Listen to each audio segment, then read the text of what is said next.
We are joined today by a very special guest. This is Bruno Larvol, who is joining us from San Francisco, California, physically, but we are joining him in Spatial.io. Um, Bruno is from San Francisco, California, and he is the first CEO to lead a team of 150 plus team members exclusively from the metaverse. And we, Elisha and I, and a lot of others in the metaverse space consider him a metaverse pioneer. And we'll talk about that in just a little bit. He founded Larvol, a leading provider of data and intelligent solutions for the pharmaceutical and biotech industry back in 2004. And the thing that stood out to me, Bruno, when I saw you on LinkedIn was you had gotten about 200 plus days of running your company in the metaverse. So let's start with just a quick hello. Tell us a little bit more about you. What else did I miss there as part of your intro? Well, your voice. Hello, by the way, both of you. Your voice got a little bit muffled, so I couldn't really actually hear very clearly the intro, but it sounded very nice. And now I can hear you perfectly. So there might be a little bit of an audio issue. We'll have to check if it was clear for the audience. I'm sure the intro was perfect. I think you mentioned the company and you mentioned the 200, and now we are at 212 day in the metaverse. So thank you very much for the intro. Very nice to meet both of you. Yes, it is a pleasure to meet you. 212 days. That is a huge feat. Congratulations to you and your company for doing that. And we have so many questions. Yes, we have Elisha doing a quick dance. I will also do a quick dance. That's worth a quick dance and some clapping. And as we Excellent. get started, Great. Johnny, I want to show you something. Can you see this? Oh, I did it. Yes, we can. Yep. Can you still see it? Yes, we saw it for a second. For a second, Nope, then I I think we deleted it. lost it now. It's really tiny. Here, it's tiny. All right. The metaverse is young, so there's still a lot of little glitches. Well, this is cancer data. And about a year ago, I started to get into the metaverse to analyze cancer data. Thank you. To analyze cancer data. And we worked with a Caltech team called Virtualytics to visualize cancer data for our customers, for the pharma company. We had beautiful data. We loved it, except we couldn't find any interesting pattern in the data. It failed, kind of, at least for now. It didn't work out. I think it's going to work later on. But although that experiment didn't quite work out, what we realized is that by using virtual reality, by using virtual offices, we could connect with each other in a way that we had never been able to, because our company was completely virtual. For 17 years, we never met. My VP, for example, Aviva Friedman, and I never met in person. We worked together for 12 years. We never met in person. But by using virtual reality, by using the metaverse, we realized that we finally found a place to meet. Even if we are all over the world, we can now be essentially in person or nearly in person. And that's when I decided to go all in and to say, okay, let's buy 50 headsets and let's only meet in the metaverse. Because I thought, unless you do it radically, meaning we all in, you cannot do it a little bit and still be successful, in my view. We're too early. So that's why I decided to run that experiment that you mentioned. Wow. And so do you consider an experiment as in at the end of a year, do you plan on going back in person or going back to Zoom? Or is it kind of something that you will go back and reflect on and make a decision after that? I think it's unlikely that I go back to Zoom. I might loosen up the constraint in order not to be too difficult on people I'm interacting with, because the burden is a lot on my team as much as on me. Since I say, okay, no email, I don't do emails, I don't do meeting in persons, and I don't have Zoom video Zoom. The Zoom has to go through the metaverse. So it's actually even a bigger burden on my team. So I might be less strict at the end of that year, but will continue in the metaverse, will continue to be mostly run from the metaverse at the end of the year. I'm quite certain of that. Wow, Can we that ask is very, very impressive. yeah, can we ask the ratio of people who join with, like a VR headsets versus like right now I'm joining from the web browser to the spatial. That's an excellent question. This morning, for example, we had a monthly management meeting. So the management of the company, we have 20 people. And we were in the management room, which is a different building in the metaverse. So we met there. And in that meeting, I would say 80% were with a headset and the others joined from their computer. I tell you, I have to fight sometimes to get people to put the headset on. Why? Because it's so much easier to join by browser. I mean, the headset on my forehead is still a little heavy, right? It's not that comfortable. And then I've got to worry about the battery and not hitting the furniture and so on. So I have to nudge people into using their headset, frankly. But in my view, if you don't use a headset, frankly, it's not worth it just to be in Avatar. You might as well be on Zoom. There's not enough presence, immersion, in my opinion, if you are just with a flat screen. So I try to really push my team without making it mandatory, but I try to really nudge them to put the headset on. I think if I were not nudging them, maybe only 1/3 of them would use a headset. The rest would just join from the computer or the phone. Interesting. So it's of that meeting, it was 20 people and about 80% of them. What about the rest of your company? What's the ratio there? Well, so it depends on the meetings. So not everybody has a headset first, right? About 1/3, so 50% of the whole company has a headset, all the management, and then the most senior people. Now, when we have an all hands meeting, what we do, and we have a limitation on spatial, about 30 people or so. We use Zoom, plus, so the audio comes from Zoom, and people who can come as an avatar, then are present in the environment, in the digital environment as avatar. So we have a little bit of a mix environment that way.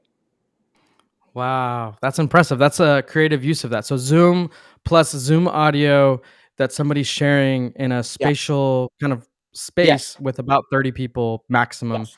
And encouraging kind of the avatars. What made you pick spatial, or are you using other kind of metaverse platforms as well? So we use initially we only use spatial and Altspace VR for social events mostly for Altspace VR, and now we're using 50% spatial, 50% workrooms.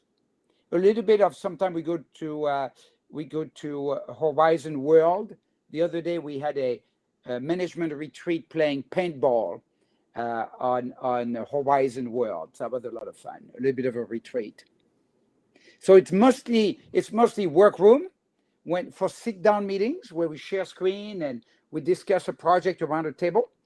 And then spatial is a little bit more informal gathering and just one-on-one meetings.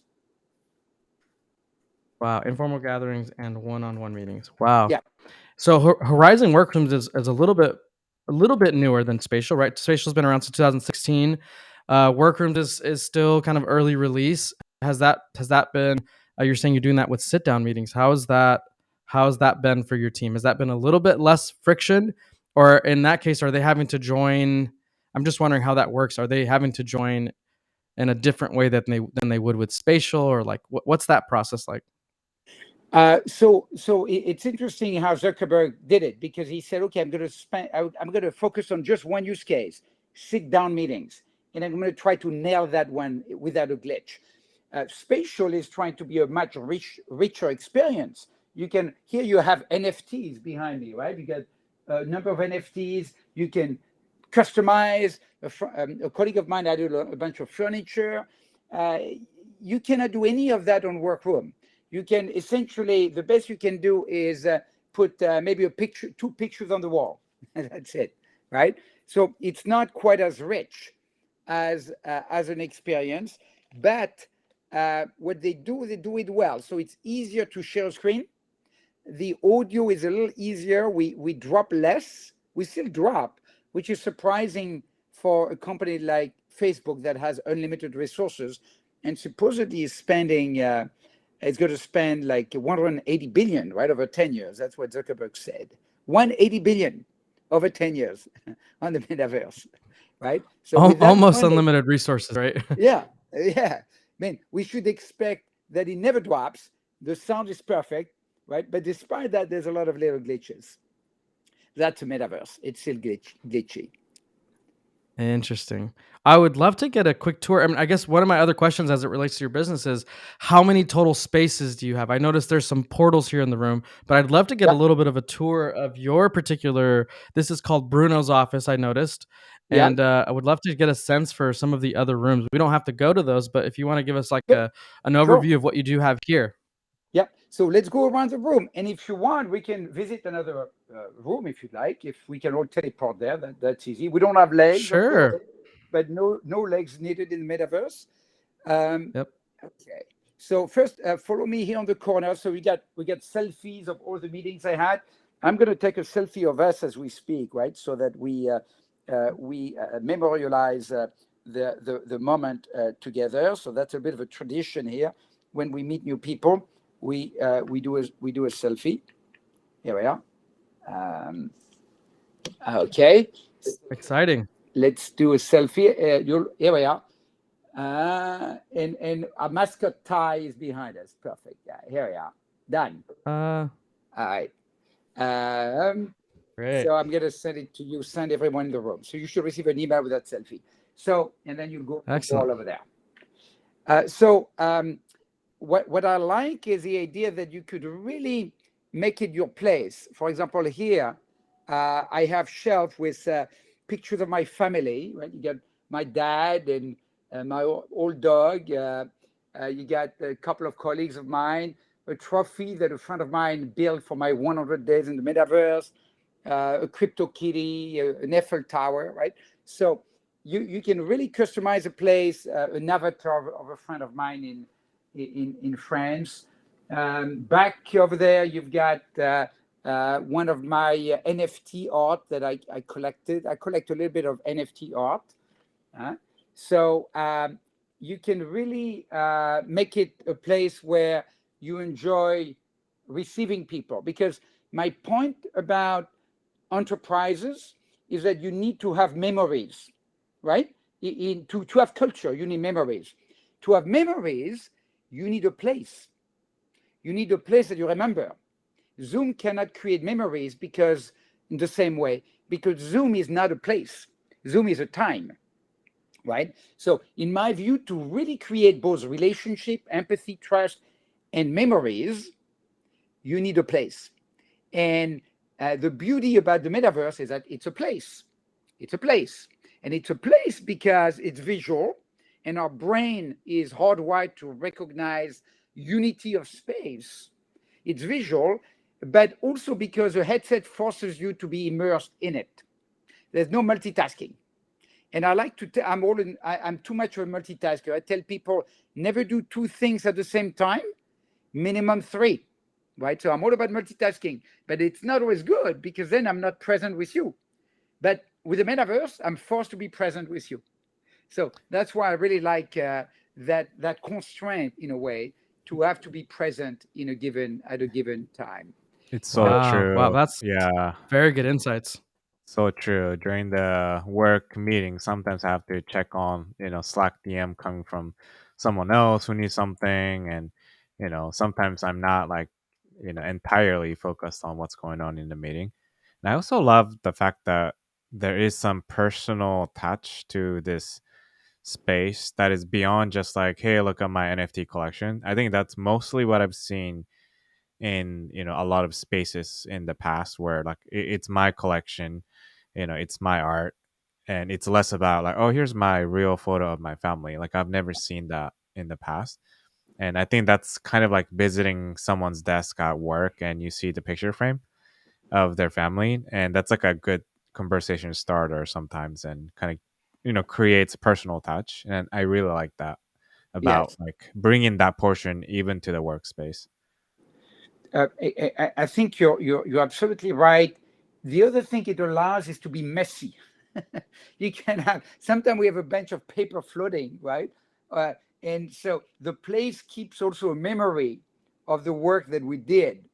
You have that PowerPoint that you work on, or that list, or that to-do list that floats in the air from yesterday's meeting. So a certain messiness in the metaverse is also something that is part of working together.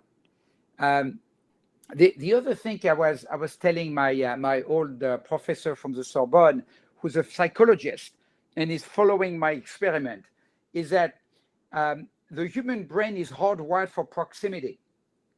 We care about other human or animals that are close because they can help us or hurt us. As animals, something far from us cannot hurt us, and they cannot help us either. We don't care much. They don't exist to us. So our brain is hardwired to care about proximity. So someone on Zoom or even without a picture, we don't care so much. So here, I care about both of you because you're close. My brain is tricked into more trust, more empathy, more caring, more presence.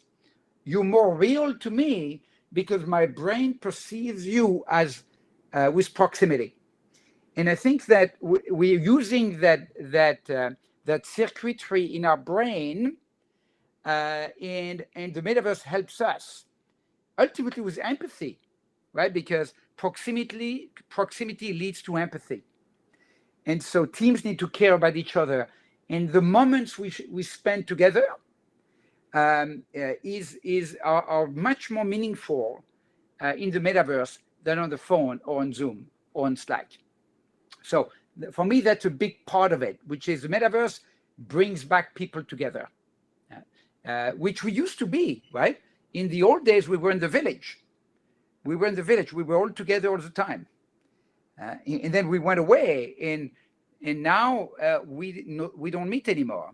But thanks, especially with COVID, and now we're back together. And to me, that's a beautiful contribution of the young metaverse.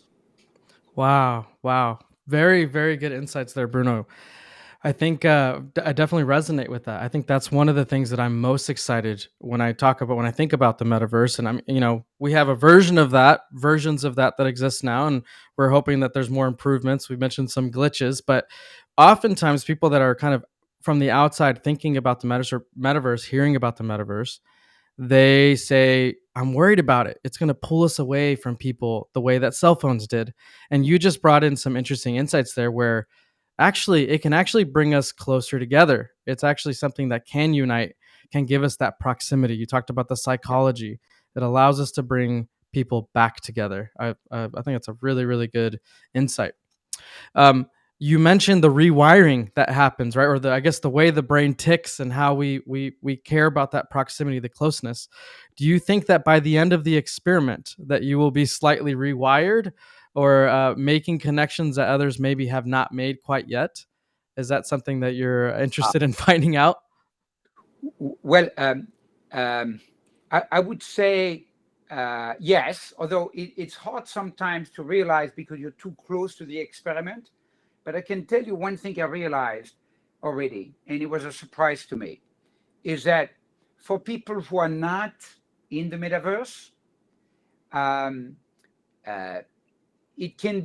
we have to be careful because it could be viewed as very annoying. Let me explain. When I was interviewing people, I would come to the Zoom call as an avatar, and they would come as a video. Okay, and I would interview someone. I would use OBS, and then that person who didn't get a job, we decided not to extend an offer, got a little upset, and she went to Glassdoor and said, "Well, not only I didn't get the job with Larvol, but I was interviewed by a cartoon character, And I think he was a little bit upset to have been essentially dinged by a cartoon character. And I had a few people who, including a podcaster, who said, Bruno, I'm not going to be able to interview you as a cartoon character. It distracts me too much. And some people got very defensive or even a little bit upset at it. And I've been thinking about why. Now, I like to be dramatic sometimes, so I think I have a theory about why. And it's the fact that people are now realizing that they're going to have to move in the metaverse. Now, up to now, it was fun, these silly people, it's kind of fun gamers or eccentric CEOs like Bruno. But now they're realizing one thing, some of them, geez, I'm going to be forced to move into the metaverse in some years. I don't know how many years. I'm going to have to move inside the machine. It's going to be like the Matrix. It's going to be like Ghost in the Shell. I'm going to have to move inside the machine. And that people who are understandably defensive a little bit, or even scared and upset at the fact that, and I think they're right, in 20 years, in 30 years, if they're not metaverse, or maybe in 5, if they're not metaverse literate, it's going to be like not being able to use email in year 2000, right? And for some people, it's a tough shift. It's a tough shift. Wow. Yes, So it's true. It is. It is. It there's would be a tough shift. Oh, sorry. Go ahead. No problem. So I understand better now why people are a little bit defensive or worried, and I'm less. I'm still enthusiastic, but I'm less trying to evangelize everybody to the metaverse, because I understand it could be annoying too to people who are not ready to embrace it yet. Yep. That makes a lot of sense. And I do think about, different generations of people. We have a whole generation of Gen Z growing up with Roblox and Fortnite, and they're buying digital, they're used to a digital economy.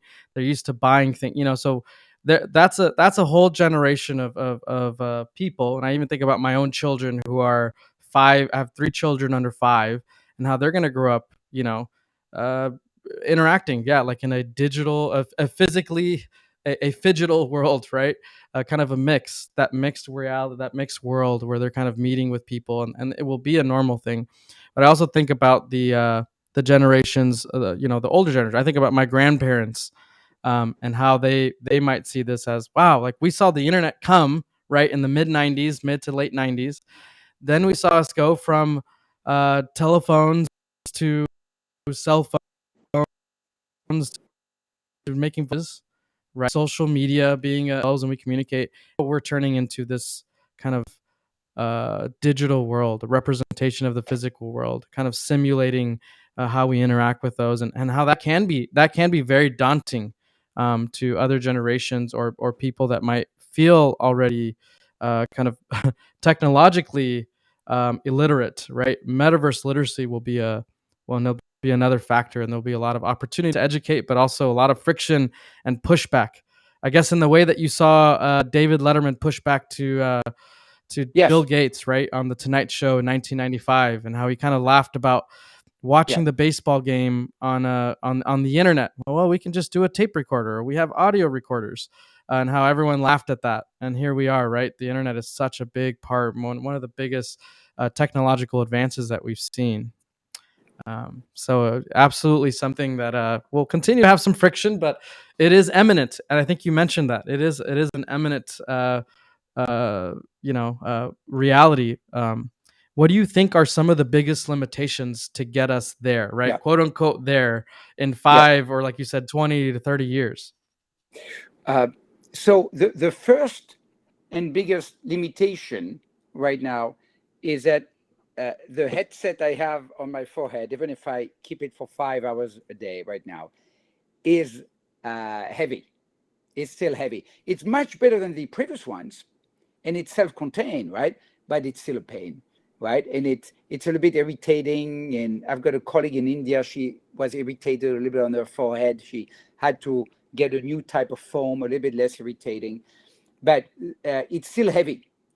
I just ordered the new one that has battery on the back, so it's a little bit more balanced. But so the hardware is still not ideal. But you could imagine easily how it's going to be in 1 year, 2 years, 3 years. That's the first challenge. The second challenge is that, frankly, I look ugly. The two are, you look okay, but I look ugly. It's the valley of uncanny, right? It's too much reality or not enough. I look like a zombie. I look like a zombie. So now Zuckerberg did a little bit better because it didn't go realistic. It had this more cartoonish look, so it works better. So on when I'm on Workroom, I look like I'm 15-year-old. I've got great hair, and so it's a bit better. But we're still trying to figure out that balance between realism and not falling into the valley of uncanny, which is, I think, where I am right now. Now, soon, we're going to have a camera facing your face. So you'll have essentially a deep fake, a perfect deep fake of yourself. Perfect hair, perfect skin. You can be in your pajamas, but dress any way you want.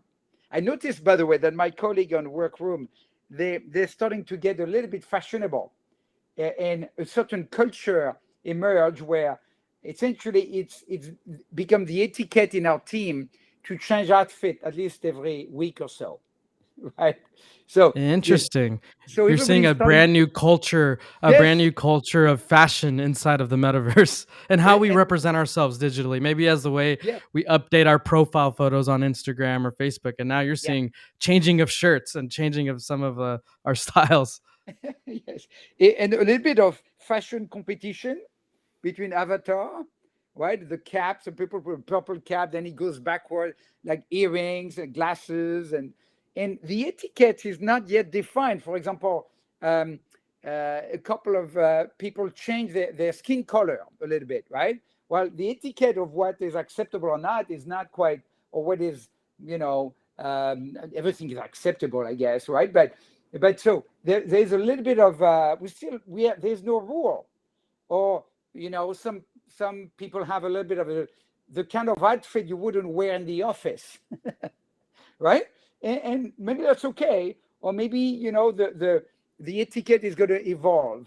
Also, how close can you get to someone, right? We had a few episodes of groping in the metaverse already, right? So how close to get to the other people's avatar? We have to remember, an avatar is a person with a headset on top. It's a person. It's not a cartoon character, right? And so all of that needs to evolve and to we need to figure out how that works. Speaking we of don't Alexis, want to do this, slightly right? close. Because it'll be weird. Exactly. It'll be You know- weird you know, like it's- this. Yeah. It's very interesting. It's very interesting that you are not physically there, but I felt physically uncomfortable watching you get so close to Bruno. Yes. And it is still that we have that connection of, oh, that's awkwardly close. And we do see, like you mentioned, Bruno, right? Meta updated all of their Horizon environments to have some space after their incidents, right? And they did the 6 feet of distance. And now you're not quite close enough to almost high five or to go and do a breakout into a, kind of your other environments, but we're figuring it out. It's something that we're learning. Oops.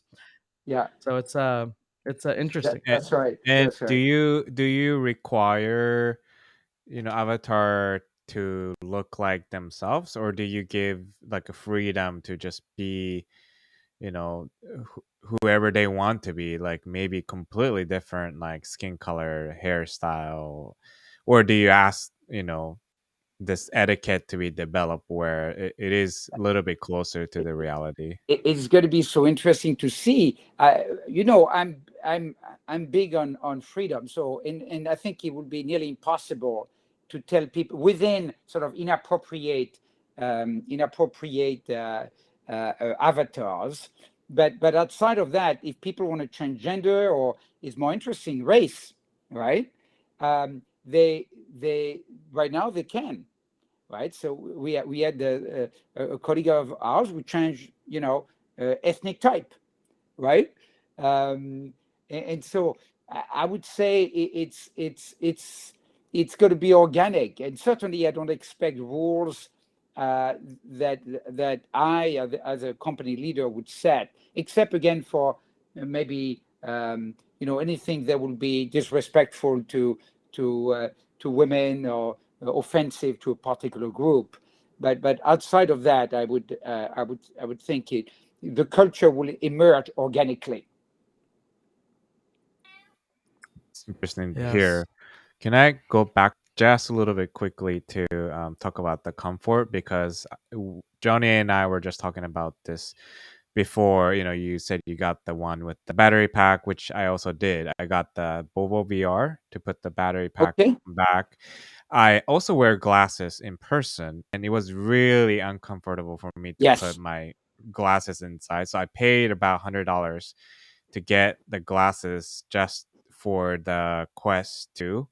That I don't think it's reusable on any other headset, but that was like an investment that I have to put down so that it's comfortable to wear for a long time. Do you provide like guidance or resource or reimbursements to make the headset comfortable for the people? Yes. Yes. Now, we didn't have situation where people asked for special glasses, but a couple of people asked for a more comfortable foam or a battery pack that balances the headset better, or the deluxe harness for the headset. So all of that we cover, certainly for managers who have to meet with me a lot. So that's all covered. And hopefully people are going to come up, especially hopefully Apple, with better headset, a little bit of competition to get headset better and better. But you can see how quickly it moved between Quest 1 and Quest 2. So imagine when we are Quest 5, right?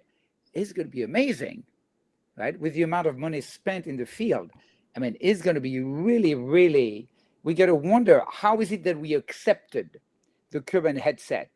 How could it be that a few years ago we would accept the weight and the impracticalities of that headset? It's going to be very exciting.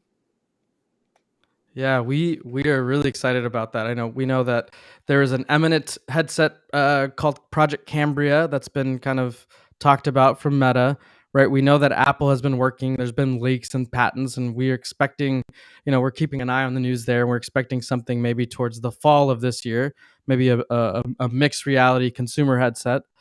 We have Google did an acquisition today of another AR company, and they did a smart glass company acquisition 2 years ago, and a few others before that. So we know that all of the big players in the space are all kind of building towards it, and we do expect a lot of competition. And completely agree with you. I think we're going to look back and say, wow, we used to wear those on our head and the quality was so low, or man, it was ergonomically, it was so bad for our necks and our eyes, and things like that. So it'll be great. And this is why we call you a pioneer, because it is early and you have some team members that have the friction, but it also is allowing the rest of us, right, who are in the business world, still running partially hybrid, right? Some in person now after a couple of years of COVID, some in Zoom, Slack and Microsoft Teams, leveraging as much as we can to have our digital kind of communication and digital environments. And you've kind of adopted this kind of virtual space, and we're learning a lot. And I think there's a lot I've already learned from what you've said here of kind of the culture and the nuances that we might face, but also how we represent ourselves, right? Whether it's things in your environment, the clothes that you wear, the uncanny valley, and the avatars that are kind of connected there. So lots of interesting learnings that we're able to get because of pioneers like you and your company.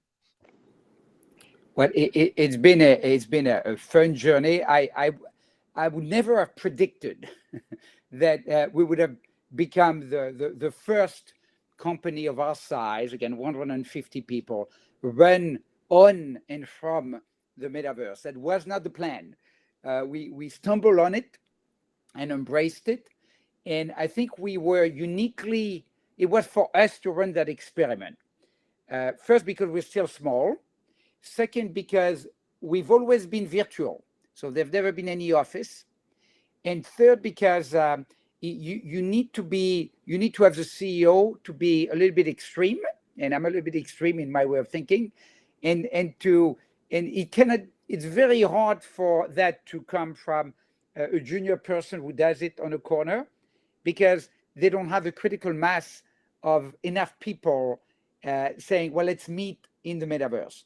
And it's one of these network effects, which means that when people start to meeting in the metaverse, whoever is left out is going to be left out, right? This is why we have to be conscious of the fact that some people might resent a little bit that evolution, because they're not going to have the choice. If it's already possible to run a business from the metaverse today, it means that in 5 or 10 years, you won't be able to work without working from the metaverse. In other words, you will have to commute to work, right? Might need a different way, right? But you cannot sort of call in. You have to come in avatar, right? It won't be, it's essentially, it will be frowned upon not to come in avatar to a meeting and to just call in. And that can rub people the wrong way in some ways. But we could tell them, well, in the old days, you had to commute 1 hour, right, to the big conference room in order to have that meeting for 2 hours. Now it's easier from your living room to do, but it's still an effort. And so to me, there's no doubt that we're going in that direction. I would be surprised if the prediction from Zuckerberg, which is in 5 to 10 years, we get essentially, it's going to become our first place, right? The first place for us is going to be the metaverse, both for work and for play. I already do my fitness game or exercise. There's a few good ones, and I exercise a good amount in the metaverse. And I'm not much of a gamer, but I do a bit of gaming on the metaverse now. We're going to have a movie night next week on the metaverse with big screens. So the sales team, we're gonna have the sales team in the big screen app with the metaverse and watch some sales related videos with popcorns and so on. That sounds fun. I'd love to be doing meetings like that. That sounds really interesting. And I think that there's going to be some other professionals, right? If we think about some of the audience that consumes some of what we're sharing, we've heard some professionals hear the metaverse and laugh at it and say, no, that's not, it's way too early, or that's not coming quite yet. That's like way far in the future. We think otherwise, but what would you say to those businesses or professionals that are not taking the metaverse seriously? Oh, there's a lot of skeptics still. Jason Calacanis, even Elon Musk, others, they think it's a fad. They think that people don't want to strap an iPhone to their in front of their eyes, which is what it is essentially. Now, I obviously think that they're incorrect, and that this is going to be a wave, and again, I like to be a little bit dramatic, that is as big as the internet or mobile social. And the reason why is that's big is that with the internet and with social media and mobile, you were still outside of the machine, right? We were still distinct from the machine. Here, we're inside the machine. We are in the simulation. We enter the simulation voluntarily, right? We are inside. We cyber. Most of our world is now becoming machine generated, right? And so that nightmare that some people envision in the Matrix and otherwise, the fact that our world would become a simulation, which could be a nightmare or a dream, is absolutely becoming reality. And so even if technologically it's not as big of a discontinuity, psychologically it is, because now there's nothing left. The reality has been reconstructed in the virtual world around us. And most of the interaction we care about, most of our friends, most of our professional interaction, and at some point, most of the objects that matters to us are going to be virtual. Like kids care more about a Fortnite sword than about a real world pair of sneakers. So that to me, that's inescapable. And so I'm excited about it. But again, to go back to the earlier point, I think people will go from not believing in it, thinking it's a gimmick, to being scared and afraid of it before it's accepted. Interesting. Kind of like you said, and kind of a similar wave to what happened with the internet, right? People were scared what would the internet do, or mobile phones, and how we would get disconnected or addicted, right? And there are absolutely addictions to the internet and mobile and social media, but there's also a lot of good that can come from it when done right. There's opportunities, convenience, right, for businesses. You talked about travel and reducing travel, things like that. So there's obviously always a balance with all of this, but you're claiming that there will be kind of some pushback and I think there some will be. difficulty, some Yeah. scareness as we kind of go Yeah. and approach some of that. Yeah, sorry, go ahead. Do you think that businesses? Do you think that I guess what businesses or what industries are ripe and ready to run their businesses in the metaverse today? Obviously, you're running a large organization in the metaverse, and there are others doing it, periodically or one off. But what type of industries or types of businesses do you think should or should they at all? Right at this point, or are we too early? So, big companies will not do it for a long time, because unless the executives are all in, it's not going to happen. It's a little bit like communism. You cannot be a little bit communist, right? You need to be a whole communist. And for communism, not to talk politics, but obviously I don't think it's very good. But here, you need to be all in. And I think Accenture bought like 40,000 headsets. They're not going to use them because it takes such a cultural effort that unless the whole executive team essentially only work in the metaverse, is not going to happen. So I think the companies that are going to do it are very small companies or medium-sized company where the leadership is all in. And I think it's going to be the companies that have a history of being completely distributed from the get-go, right? And they're going to see that as an alternative to having an office. So I think that's a sweet spot. Now, the other thing I believe, just to again veer on the side of dramatic, I was talking with my Sorbonne professor about it, is that he was saying, well, is the metaverse good? Right? Okay, we agree that is unavoidable, but is it good? Is the metaverse good? And I thought about it. I thought, here's a point, again, to be dramatic. When we all meet in the metaverse, where we are geographically doesn't matter. So the importance of countries is starting to get diluted. Your friends are going to be in any state of the US or any country in the world. You probably will never meet your best friends, or rarely. Your business contact, the people you do business with. So the importance of countries, nation state, patriotism is going to start to continue to erode the way it already started to erode with social media and cryptocurrency. So the metaverse, to me, is going to be the third nail that reduces the importance of nation states, meaning that hopefully we have less wars because the people that count in your life increasingly are going to be in a different country. Your best friends, the people you do business with, your family even, is going to be not close to you geographically. They're going to be close to you through the proxy of the metaverse.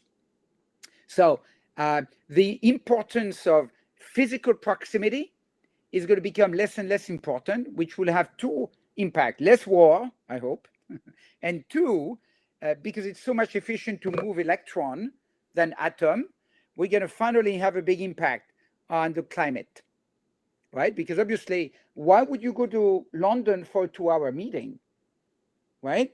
We're nearly together. We can sign the contract. You can have a sense of who I am as a person. We don't need to meet in the large conference room in the city, in London, to sign the big contract. We can meet here. So I think it's going to be an amazing world ahead of us. And I cannot wait. And I'm so glad that you two and your company are also in that journey. The Yes, metaverse we is young. are. It is young, and we're basically at a point where we're trying to one, consume, understand, two, educate other professionals, others wanting to get into the space or those that are starting to get to the space, and understand how they can do so.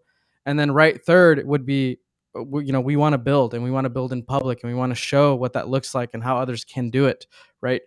So there's part of that as part of our kind of our journey, so that we can learn a lot from companies like yours. Bruno, this has been an amazing opportunity for us to be able to kind of learn from you and get some of your insights of, like you said, 212 days and counting, right? In the metaverse with your company, using spatial, using Horizon Workrooms. You talked about Alt Space VR early on. It's amazing. It's amazing what you guys are doing, and we appreciate you as a pioneer. Can you tell us what's the best way for those consuming this interview to connect with you or with your company and to follow this kind of experiment and this journey? Yes. So I love to connect with people on social media. So anybody, please reach out to me on LinkedIn, on Twitter, on TikTok, on Instagram, and on Facebook. And you can just look for my name, Bruno Larvol. I think there's not too many of them, and I think you can recognize me. I usually have a purple hat on, so you can recognize me. If someone else pretends to be Bruno Larvol with a purple hat, I'll go after them for trademark infringement. Great. Thank you so much for the time today. Any last words for those listening and or watching today? Well, in my company, and you can see it on the hat there, we have a formula that is FOAM, FOAM, and it stands for fast on a mission. And to me, business in general and the metaverse in particular is fun because it's an adventure, right? And it's an adventure in which speed of making progress, speed of learning, speed of advancing in our businesses, it's essential because we feel on a mission. And when you're FOAM, when you're fast on a mission, you're not bored, and also you don't feel like you're working because it's an adventure. So I wish everybody to be FOAM, to be fast on a mission. Excellent. Thank you so much. Thank you so Appreciate the time much. today. Thank you very much for visiting. Thank you.